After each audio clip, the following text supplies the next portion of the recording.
Our most gracious Lord, thank you so much for the wonderful message of assurance that in our home will trust you.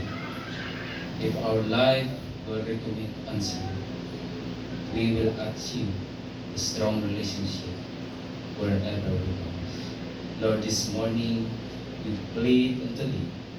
Please bless us and pour out unto us the Holy Spirit, so that we may apply, so that the Holy Spirit will guide us, Lord, to achieve strong relationship in our home, in our relationship, in a husband and wife, children, in our church, in our church leaders.